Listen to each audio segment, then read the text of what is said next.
Panel पे एक panelist आई हुई है जिनकी मैं इज्जत करता हूं, जिनसे मैं पूछना चाहता हूं, और आपने नहीं पूछा, थोड़ा डिसअपॉइंटमेंट आपसे भी है। 30 सेकंड दीजिएगा ओवर एंड अबव जो मैं कहना चाहता हूं। हम्म। मैं कंचना जी से पूछना चाहता हूं कि वो क्यों एडवोकेट कर रही हैं, और आपको इनसे पूछना चाहिए था कि फेक केसेस लगाए जाए। साधारण समझा जाना चाहिए कि आपने इस देश के 90% ओबीसी एससी एसटी बहुसंख्यक जो आबादी है, जो माइनॉरिटी है, उसको आपने उसका हक नहीं दिया। आपको इस बेसिस पे फंसाया जाना चाहिए, क्योंकि तो कौन समझ लो।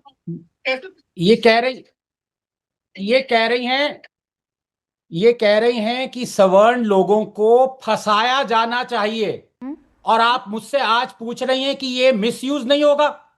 आप इनसे पूछेगा बाद में, लेकिन अब मुझे 2 मिनट दीजिएगा क्योंकि ये मुद्दा बहुत जरूरी है।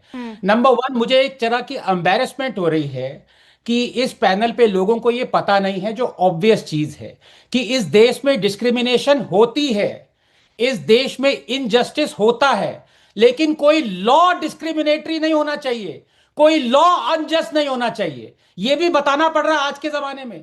देखिए, यूजीसी के इक्विटी नियम अन्यायपूर्ण हैं और उन्हें बदलना जरूरी है। क्यों? नंबर वन, जाति भेदभाव रूबिका के पीड़ित की परिभाषा का सामान्य वर्ग को शामिल ही नहीं किया गया है। नंबर दो, इक्विटी समिति की रचना में सामान्य वर्ग का जिक्र ही नहीं है। और नंबर तीन, झूठी शिकायतों को सजा देने का कोई नियम नहीं है। रूबिका, किसी भी कानून को यह सुनिश्चित करना चाहिए कि वह सभी को न्याय दे, ना कि सिर्फ कुछ लोगों को। एक अच्छा कानून दुरुपयोग किया जा सकता है, और इसमें अच्छे कानून का कोई दोष नहीं है, बिल्कुल ठीक बात है। लेकिन आप एक बुरे कानून का दुरुपयोग नहीं कर सकते, आप इसे सिर्फ उपयोग कर सकते हैं। और यही ये कंचना जैसे लोग करना चाहते हैं। मैंने आपको सुनाया है, कह रहे फेक केसेस लगाए जाएं, और यही होगा। जैसा कि मार्टिन लूथर किंग ने कहा था, कहीं भी हो रहा अन्याय, हर जगह हो रहे न्याय के लिए खतरा है।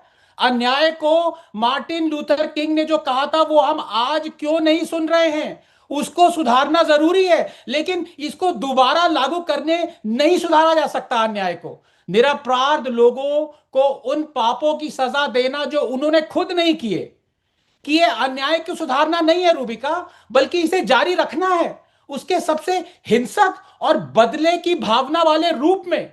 इसीलिए मैं कह रहा हूं, यूजीसी के इक्विटी लॉज कैंपस में हो रहा है एक अन्याय है, जो देश में हो रहे न्याय के लिए खतरा बनेगा। रूबिका, मेरा हमेशा से यह मानना रहा है कि ओके। आरक्षण को लक्षित और समयबद्ध होना चाहिए। जैसे कि भारत में एक मुख्य न्यायाधीश और डॉक्टर अंबेडकर ने भी जोर से कह रखा है। डॉक्टर अंबेडकर तो खुद आरक्षण के केवल 10 और 30 साल की सीमित अवधि के लिए चाहते थे। हमारे ट्रू है। राजनेताओं में इतनी हिम्मत क्यों नहीं है? लेकिन ये बात आरक्षण की नहीं है, ये बात इनजस्टिस की है। और मैं बार बार ये कहता रहूंगा कि इनजस्टिस हो रहा है, ओके। लेकिन जो इनजस्टिस के खिलाफ लड़ रहे हैं वो कैसा इनजस्टिस कर रहे हैं कि लॉ को इनजस्ट बना रहे हैं। शर्मनाक बात है। ऑल राइट, लॉ अनजस्ट कैसे हो सकता है, मैं इस बात पर सतीश जी आपके पास आऊं, लेकिन